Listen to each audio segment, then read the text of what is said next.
Hello friends, अस्सलाम वालेकुम and welcome to reality TV. दोस्तों, ये साल था 1799 का। आज जहां इंडिया है, इसके साउथ में एक रियासत होती थी, सल्तनत मैसूर। मैसूर के शहर सेरिंगापतम के पास 60,000 फौजी मौजूद थे।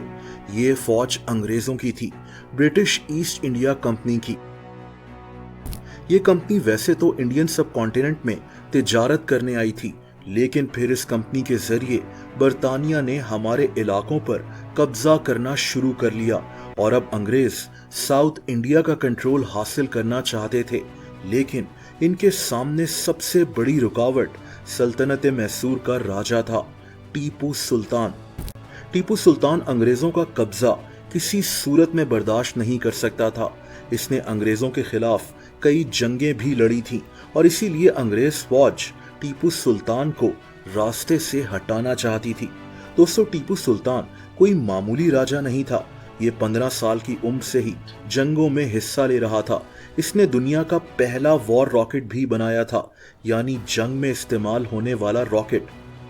अंग्रेजों के खिलाफ इस जंग में टीपू सुल्तान को फ्रांस की हिमायत भी हासिल थी, लेकिन टीपू सुल्तान के कई अपने ही साथी इसके खिलाफ साजिशें कर रहे थे, जैसा कि टीपू सुल्तान का चीफ मिनिस्टर मीर सादिक।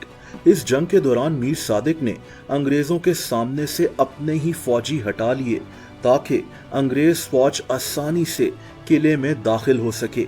मीर सादिक बंगाल का नवाब बनना चाहता था और इसीलिए ये टीपू सुल्तान को धोखा देकर अंग्रेज फौज को सपोर्ट कर रहा था।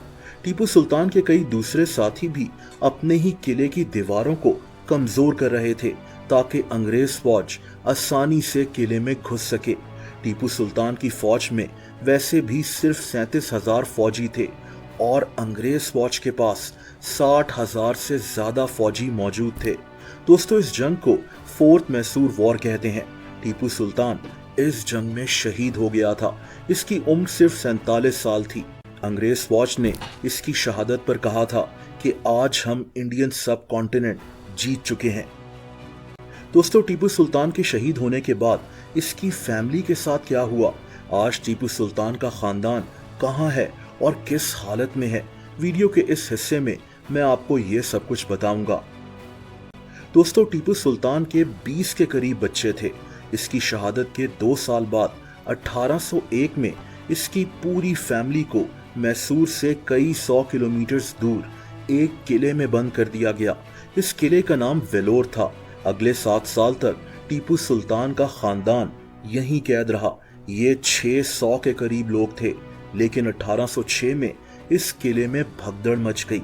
हुआ ये कि 9 जुलाई 1806 को इस किले में जो फौजी ड्यूटी दे रहे थे, यानी इंडियन सब कॉन्टिनेंट के अपने ही लोग जो अंग्रेजों के लिए काम कर रहे थे, यही फौजी अंग्रेजों के खिलाफ खड़े हो गए। इन लोगों ने टीपू सुल्तान के बड़े बेटे फतेह हैदर को इस किले में अपना बादशाह डिक्लेयर कर लिया। इस वाकये को वेलोर म्यूटिनी कहते हैं। ये वो पहला वाकया था जब इंडियन सब कॉन्टिनेंट के लोग अंग्रेजों के कब्जे के खिलाफ उठ खड़े हुए थे।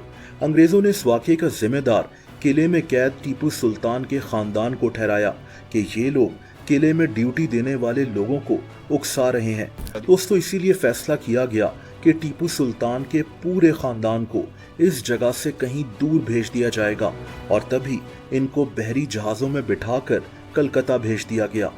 इन लोगों को कलकत्ता के एक इलाके टॉलीगंज में शिफ्ट कर दिया गया था। दोस्तों, टीपू सुल्तान के खानदान की जिंदगी यहाँ बहुत मुश्किल थी। अंग्रेजों ने इनकी पेंशन भी बंद कर दी थी। अगले 30 से 40 सालों में टीपू सुल्तान के 11 बेटे वफात पा गए और अब इनका सिर्फ एक ही बेटा बचा। इसका नाम गुलाम मोहम्मद था।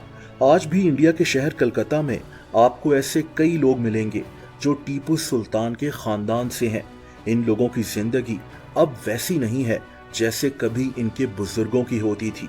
इनमें से ज्यादातर लोग मेहनत मजदूरी कर कर अपनी जिंदगी गुजार रहे हैं। कुछ लोग तो यहाँ साइकिल रिक्शा चलाकर अपनी जिंदगी गुजारते हैं, जैसा कि इस आदमी को देखें। इसका नाम प्रिंस अनवर शाह है। कहने को तो ये एक शाही खानदान से है, लेकिन अब इसकी जिंदगी बहुत मुश्किल हो गई है। एक इंटरेस्टिंग बात यह है कि टीपू सुल्तान का वो जो एक बेटा बच गया था, यानी गुलाम मोहम्मद, इसने गुर्बत में जिंदगी नहीं गुजारी थी, बल्कि जो पैसे इसके पास जमा थे उन पैसों से इसने अपनी कई प्रॉपर्टीज बना ली थी, जिनमें एक हवेली भी शामिल थी। लेकिन गुलाम मोहम्मद की वफात के बाद इनके बच्चों में प्रॉपर्टी को लेकर झगड़े शुरू हो गए और बाद में इस प्रॉपर्टी को एक ट्रस्ट के हवाले कर दिया गया। आज टीपू सुल्तान के बेटे गुलाम मोहम्मद के खानदान के लोगों ने इस टूटी फूटी हवेली को किराए पर दिया हुआ है। टीपू सुल्तान के कुछ लोग लखनऊ में भी रहते हैं, लेकिन इनमें से ज्यादातर बहुत मुश्किल से अपनी जिंदगी गुजार रहे हैं। लेकिन ये लोग आज भी अपने बहादुर बुजुर्ग मैसूर के टाइगर टीपू सुल्तान को याद करते हैं। दोस्तों, अगर आप मुझे इंस्टाग्राम पर फॉलो करना चाहें तो उसका लिंक नीचे डिस्क्रिप्शन में मौजूद है।